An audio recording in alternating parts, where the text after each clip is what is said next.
It began about 1:30 the afternoon of November 21st, the President's trip to Texas. 5,000 persons were at the San Antonio International Airport. Teletypes began relaying the story from the edge of the parking ramp even before the presidential jet sat down. Then it was there, and the crowd surged in anticipation. San Antonians had last seen the president during the 1960 campaign. His two visits to Texas since his election had been to Houston and El Paso. Accompanied by Mrs. Kennedy, her first trip to Texas, the president smiled broadly as he left the plane.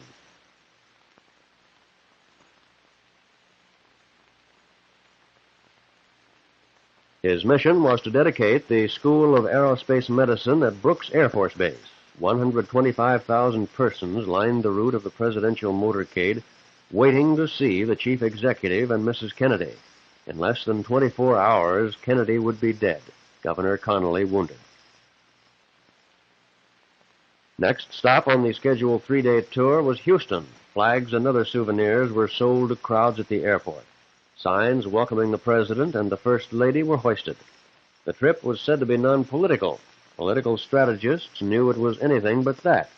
The Fort Worth Star-Telegram's Washington correspondent, Robert Hilburn, wrote that the trip might decide how Texas would vote in 1964, that the President had to see for himself if he really was in as bad shape in Texas as he'd been told.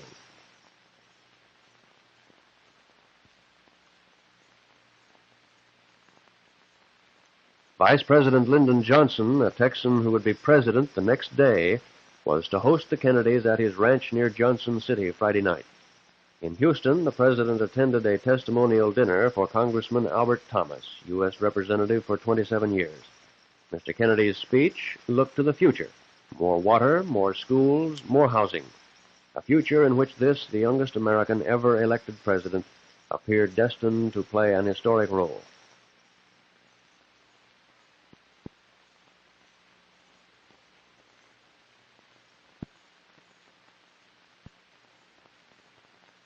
Late that night at Carswell Air Force Base in Fort Worth, souvenir signs were being sold for 75 cents. The base was thrown open to the public, and some 6,000 gathered on the flight line to welcome the fourth president to visit Fort Worth in the city's 114-year history. Kennedy in 1964, Goldwater in 1864 read some of the signs.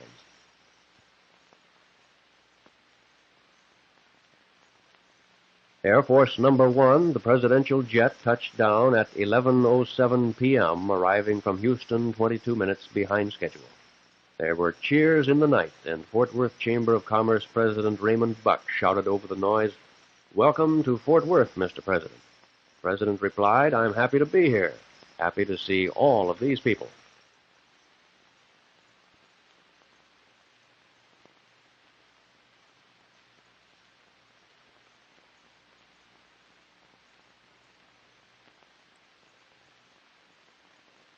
The Vice President was still a sidebar to the story. There was little film taken of him and of Governor Connally as the cameramen and the crowds concentrated on the President and Mrs. Kennedy. Fort Worth's skyline was lighted especially for the occasion. The welcome sign was out at Hotel Texas, where the chief executive spent the night. An estimated 4,000 persons were clustered outside the hotel entrance. The President and the First Lady left their convertible. Plans called for them to enter the hotel immediately, but the President and Mrs. Kennedy walked across the street to shake hands with those they could reach.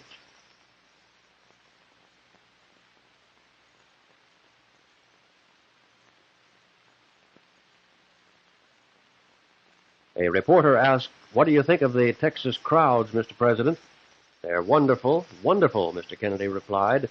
From the crowd, voices shouted, "God bless you, Mr. President. We love you, Mr. President."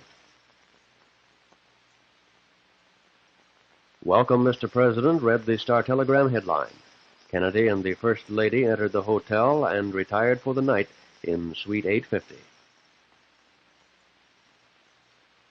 Before dawn, the morning of November 22nd, people began to gather on the parking lot across the street from the hotel where the President was scheduled to make an appearance. Light rain was falling from a gray sky, and nearly everyone wore raincoats, including police officers stationed atop nearby buildings. Shortly before 9, the crowd had swelled to more than 8,000. Some of them had been standing in the rain 3 hours. Bareheaded and without a raincoat, the vigorous young chief executive left the hotel and headed for the crowds he loved so well.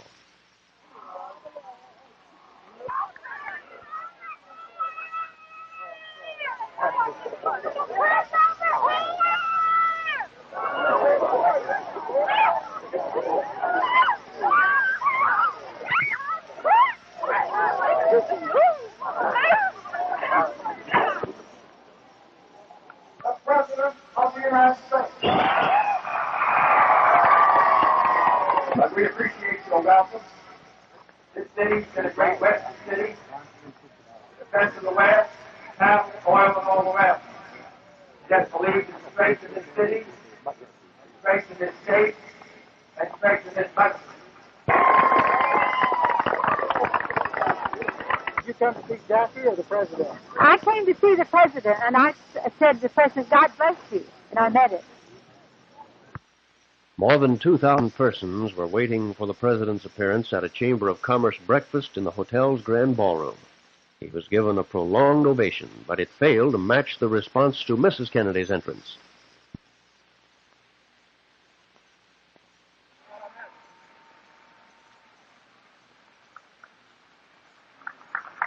She was wearing a bright pink suit with a blue collar. In less than 4 hours, the suit was stained with her husband's blood.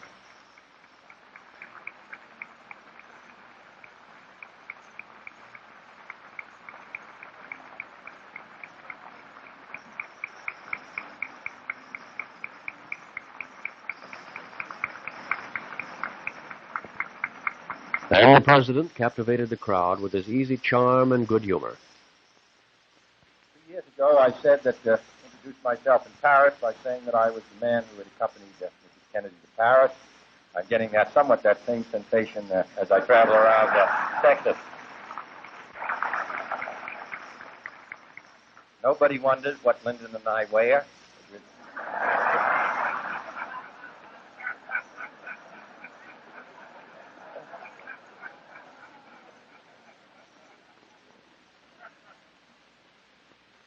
Glad to be here in Jim Rice City.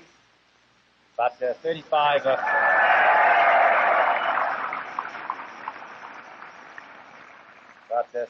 years ago, a congressman from California, just been elected, received a letter from an irate constituent that said, during your campaign, you promised to have the Sierra Madre Mountains reforested. You've been in office for 1 month and you haven't done so. Well, no one in Fort Worth has been that unreasonable, but in some ways he has had the Sierra Madre Mountains reforested. And here in Fort Worth, he's contributed to its growth. He speaks for Fort Worth, and speaks for the country. And I don't know any city that's better represented in the Congress of the United States than Fort Worth.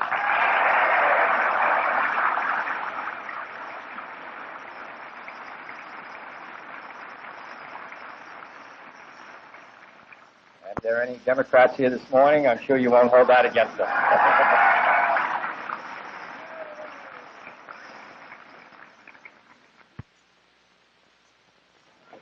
Couldn't let you leave Fort Worth without providing you with some protection against the rain.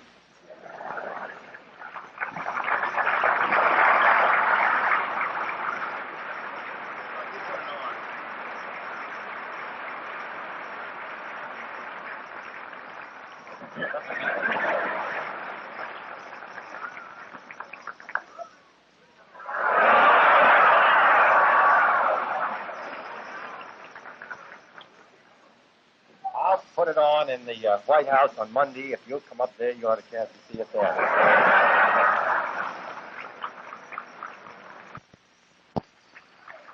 Downtown Fort Worth was alive with cheering crowds when the presidential motorcade left the hotel for Carswell Air Force Base and the 30-mile trip by jet to Dallas.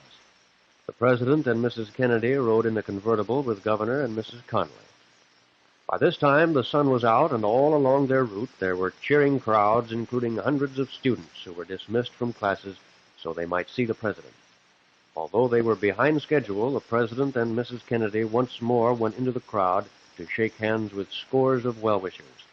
Handshakes that will be treasured by the lucky ones in the jubilant, cheering crowd.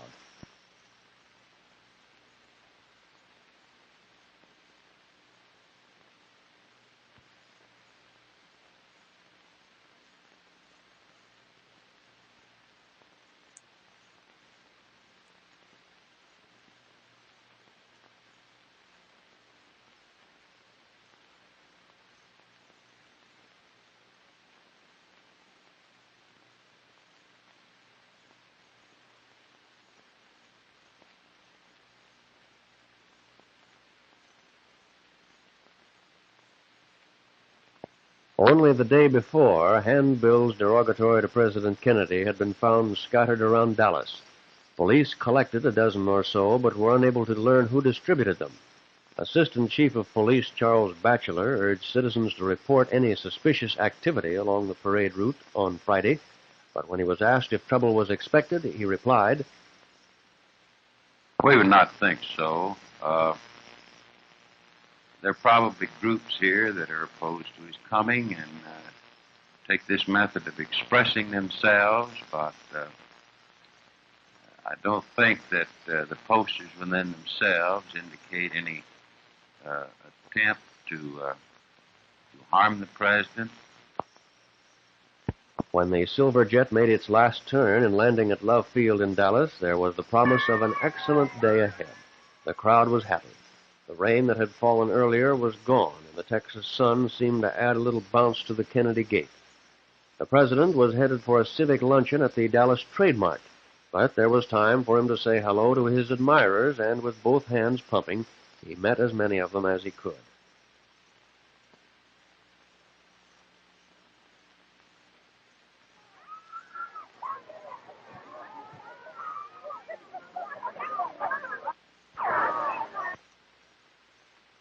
Then all aboard for the start of a 15-mile motorcade to the Trade Mart.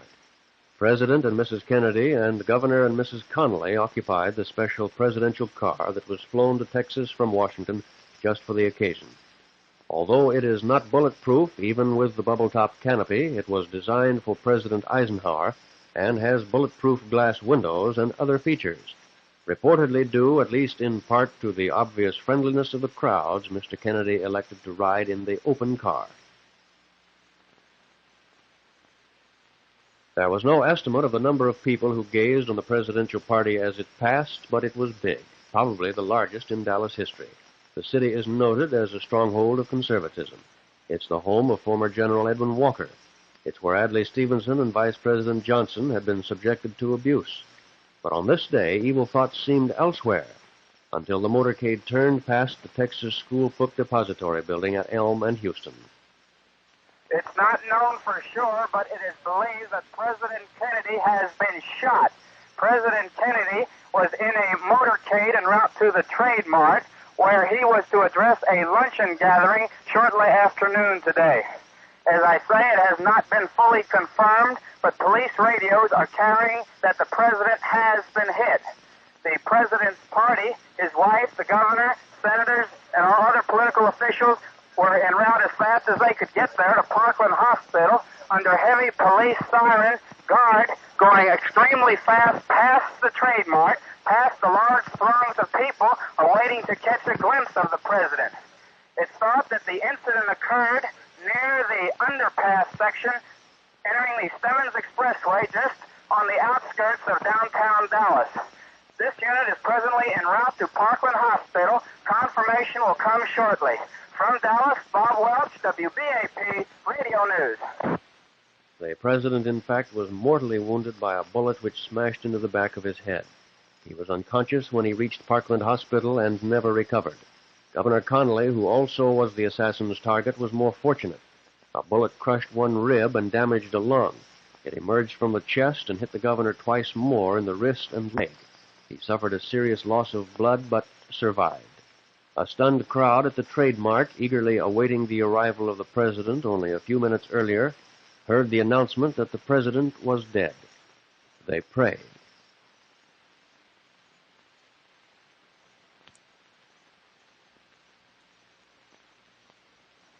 At Parkland Hospital, Dr. Malcolm Perry, assistant professor of surgery at Southwestern Medical School, was on duty when the mortally wounded president was brought to the emergency room. I was having lunch in the main cafeteria in the hospital when an emergency page arrived for Dr. Tom Shires, chief of surgery. Knowing that he was presenting a paper out of town, we picked up the page, Dr. Ronald Jones, surgery resident, and myself. They informed us that the president had been shot and was being brought to the emergency room. We went there immediately, and he had just been brought in. It was obvious initially that he had a severe lethal wound. Arriving at the emergency room, Dr. Carrico had placed a tube in the president's trachea to assist his breathing, but there was a neck wound anteriorly and a large wound of his head in the right posterior area. I could not detect a heartbeat or pulse, but he was obviously moribund and having considerable difficulty with his breathing. At this point, I elected to do a tracheostomy. To assist his breathing, requested assistance from Dr. Kemp Clark, chief of neurosurgery, Dr. Charles Baxter, and Robert McClellan, attending surgeons, who came to my assistance immediately. Blood transfusions were began. With the assistance of Drs. Baxter and McClellan, I completed the tracheostomy, and respiration was assisted. At the time of the tracheostomy, I noted evidence of air and blood in the upper mediastinum. I felt that an injury had been sustained in this area by the passage of the bullet through the neck, and asked that a chest tube be put in place, which was done.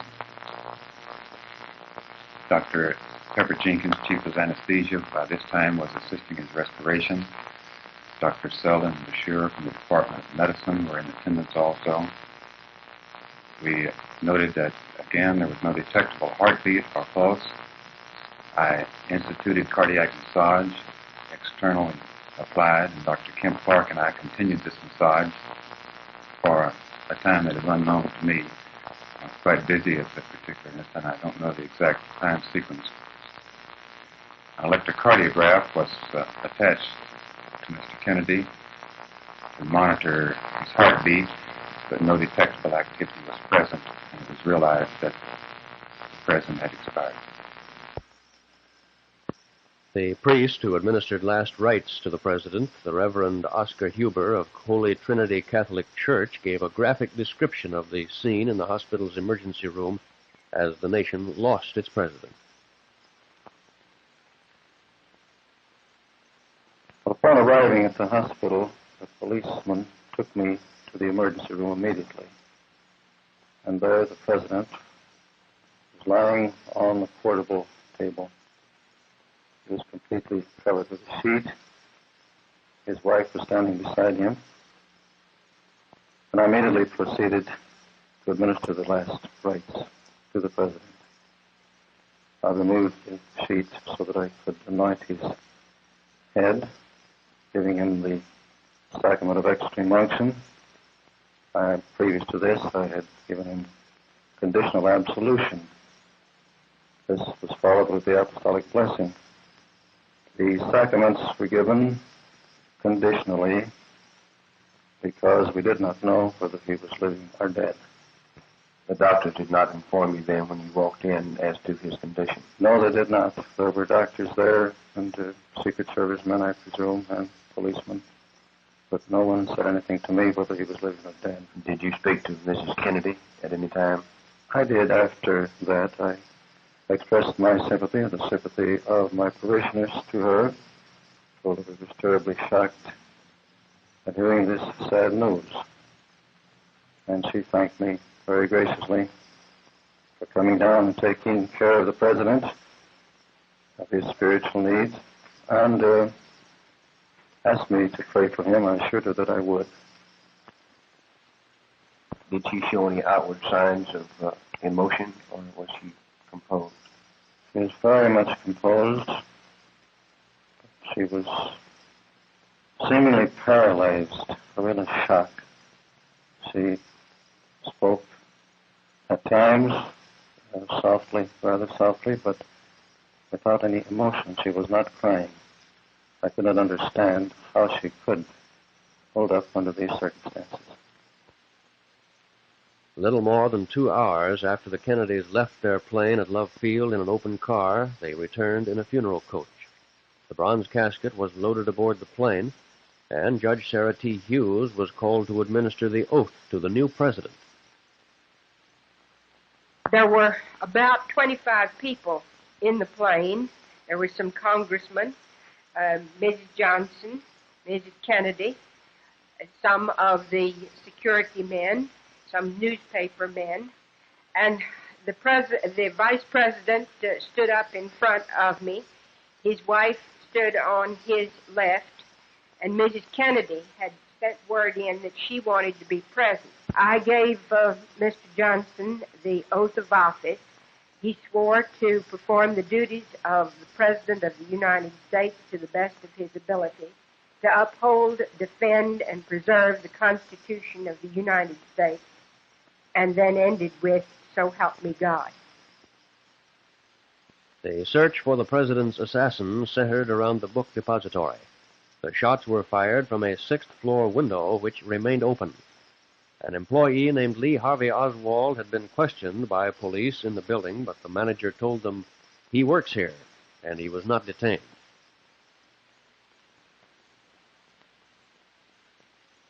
On the sixth floor, an Italian-made rifle with a telescopic sight was found. It was later traced to Oswald through an order sent to a mail-order firm in Chicago. Police said Oswald's palm print was on the weapon, and tests showed the bullets which killed the president were fired from the rifle. Charles Breen was at the assassination scene with his small son. He describes the horror of the moment. Fortunately, I was probably 15 to 20 feet away from the president when it happened. Tell us exactly what you saw, sir. He was coming down the street, and my 5-year-old boy and myself were by ourselves on the grass there on Palmer Street, and I asked Joe to wave to him, and Joe waved, and I waved, and the man, That's all right, sir. You go ahead and tell us. As he was waving back, the shot rang out, and he slumped down in the seat, and his wife reached up toward him, and as he was slumping down, and the second shot went off, and it just knocked him down from the seat. Two shots. Did you see the man who did the... No, sir, I did not see the man who did it. All I did was look in the man's face when he was shot there and saw that expression on his face and grabbed himself and slide. And the second one, whenever it went, why, I'm positive it had hit him. I hope it didn't, but I'm positive that it hit him, and he went all the way down in the car. Then they speeded up, and I didn't know what was going on, so I just grabbed the boy and fell on him in hopes that there wasn't a maniac around me. I'm sorry. I can't help you more, but I'll forget. Dallas police officer J.D. Tippett stopped a man on an Oak Cliff street corner. The suspect shot him down, then ran into a nearby theater where other officers overpowered and arrested him. He was identified as the same Lee Harvey Oswald who was employed at the book depository. Taken to the police station and identified as the man who gunned down Officer Tippett, Oswald immediately became the prime suspect in the assassination of the president. He had once defected to Russia, married a Russian girl, and finally returned to this country. He had been associated with a pro-Castro group in this country and had been living in a cheap room in Oak Cliff, not far from the spot where Officer Tippett was slain. Evidence began to pile up against him, but he denied killing anyone. He admitted Marxist leanings and was described by officers who questioned him as arrogant. Homicide Captain Will Fritz flatly stated this is the man who killed the president. Meanwhile, Police Officer Bentley described... He fought with us like a wild man, and we finally subdued him and took him on out, put him in the police car, and brought him into the Homicide Bureau. Who did he aim the gun at? The gun wasn't necessarily aimed. He started to pull it up to aim it. Officer McDonald had a hold of the gun. I had a hold of his right arm. We got a thumb or something in between the hammer and the firing pin to prevent it from actually firing. It just snapped slightly and kept it from going off. It didn't misfire. In other words, you prevented it from firing. Yes, the hand was possibly prevented from firing. But there was a bullet in the chamber. Definitely so, and it had been hit with a firing pin, but not enough to go off. Did he say what was reported about he got in the president? No, sir, I didn't hear that. What did he say to you after he was arrested? He just said, this is it. It's all over with now. The Dallas police station was a madhouse as newsmen converged on the scene of one of the big news stories of the century. Oswald appeared from time to time as police transferred him from one room to the other. Mostly silent, he occasionally proclaimed his innocence, and once asked for the services of a New York attorney. Arriving at the police station, but not permitted to talk to the suspect, were his widowed mother from Fort Worth and his Soviet-born wife and their 2 children.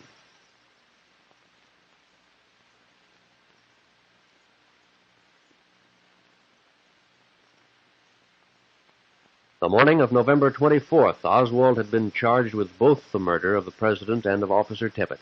NBC's live television cameras were at the City Hall as the accused assassin was being transferred to the Dallas County Jail. Millions of TV viewers were stunned when... Being let out by Captain Fritz. There's the person. There is Lee Oswald. He's been shot. He's been shot. Lee Oswald has been shot. There's the man with a gun. It's absolute panic. Absolute panic here in the basement of Dallas Police Headquarters. The detectives have their guns drawn. Oswald has been shot. There is no question about it. Oswald has been shot.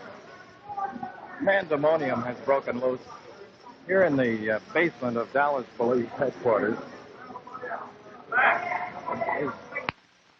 Police had admitted newsmen to the City Hall, but a Dallas nightclub operator named Jack Ruby had eluded the security precautions and stood among newsmen and detectives as Oswald was led out to a waiting car. He leaped toward the suspected assassin and fired 1 bullet at point-blank range. It struck Oswald just below the heart. Detectives wrestled Ruby to the floor, then immediately hustled him to jail. Associates of Ruby said he was despondent over the president's death. They said the police buff spent considerable time at the police station and was known by many officers. How he got into the police station this day has never been fully explained. But one thing is certain, his bullet left questions about the president's assassination which will never be answered. Reaction to the third shooting in less than 48 hours was mixed, ranging from disbelief to a few cheers from the crowd at the county jail awaiting Oswald's arrival. The unconscious Oswald was taken to Parkland Hospital, where President Kennedy died and where Governor Connally still was battling for his life. A Secret Service man stood by in the hope Oswald might make some statement, and doctors used all their skills in an effort to save his life, but it was in vain. He died at 1:07 our time, 13:07. Oswald's family arrives too late.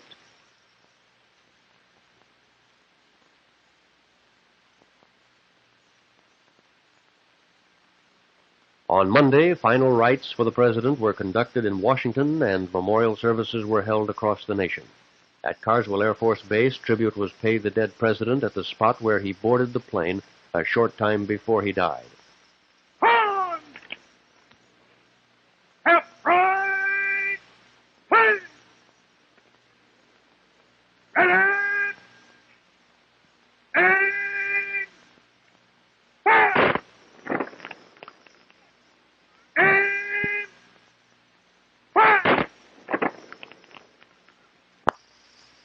There were 2 other funerals that day for persons who figured in the assassination. Officer Tippit was honored at rites in Dallas. And Lee Harvey Oswald, who grew up in Fort Worth, a chubby, smiling boy, went to a lonely grave in Rose Hill Cemetery at the eastern edge of Fort Worth. Newsmen were recruited to serve as pallbearers, and a few curious spectators stood by as Oswald was buried with only his close relatives as mourners.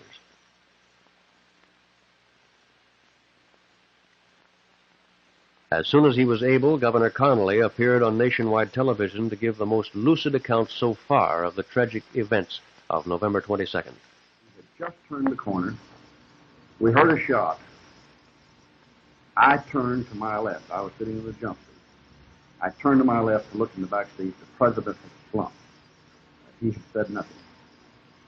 Almost simultaneously, as I turned, I was hit. And I knew I'd been hit badly.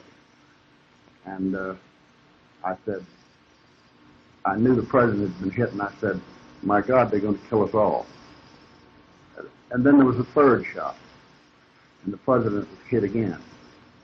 And we thought then very seriously. I had still regained consciousness, but the president had slumped in Miss Kennedy's lap, And when he was hit the second time, she said, or the first time, it all happened in such a brief span, she said, oh my God, they've killed my husband. Jack, Jack. The spot in Dallas where the president was shot quickly became a mecca for visitors. Memorial wreaths dotted the grassy slopes near the fateful spot as officials planned a permanent memorial near the scene. And in a moving statement at a city council meeting, Mayor Earl Cabell of Dallas summed up the feelings of his community in the wake of the tragedy. It would be quite fitting to erect a visible monument, but today I want to speak to the people of Dallas about a greater memorial which we can construct not only to President Kennedy's memory, but to exemplify the fundamental principles of the nation which we love and which he was serving when he died. For it will not be sufficient for us to say that we are sorry. It is also required of us that we combine all of the talents of our city to renew the vital spirit of our people. We have often proudly said that we have a great city composed of good people with a depth of civic enterprise and accomplishment second to none. It has occurred to me these past few days that perhaps we have spoken too proudly of ourselves. If our deeds are deeds of true accomplishment, we will have so served our nation and our world that we will not need to call attention to our works. Today I wish to call upon the people of Dallas to combine and unify our resources, which indeed are many, not simply for the love that we have for Dallas, but in order that our city may become a useful example of service to all of the world, an example of faithful endeavor for the good of all. I call upon the churches and the synagogues for such devotion to our faith that they will speak to us with utmost candor, both of the ideals of truth and of the shortcomings of our community, so that we may be guided into the paths of right. I call upon our schools, and especially our colleges and universities, to continue their search for understanding with complete freedom, so that they may teach without fear or bias. I call upon men and women in business to renew their energies in fair and fruitful commerce, so as to inspire us all to the highest standards of integrity in industry and ethical enterprise. I call upon labor to demonstrate to our community the benefits and usefulness of work well done.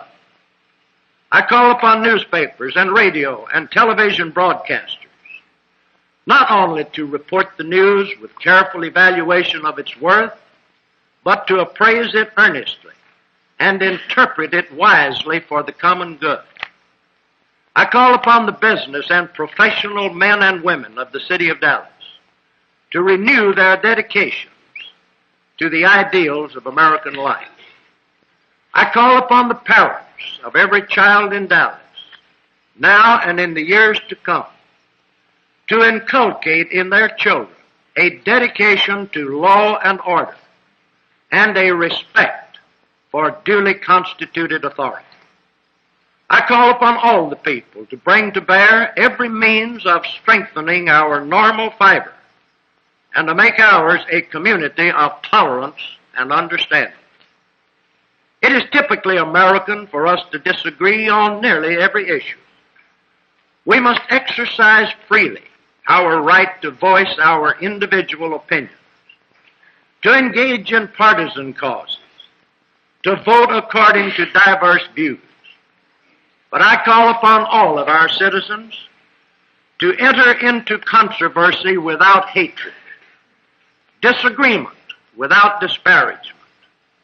And I ask that we allow ourselves to be intolerant only with intolerance whenever we find it in our midst. I am convinced that the grievous events we have just endured can teach us the most profound lesson of all, that our best laid plans are not good enough without the benefit of a wisdom greater than our own. As we undertake to renew our spirit and develop greater usefulness, let us not be hesitant or ashamed to subject ourselves at every opportunity to the insights which can be gained only upon our knees and in the conscious presence of Almighty God. Thank you, and God bless you.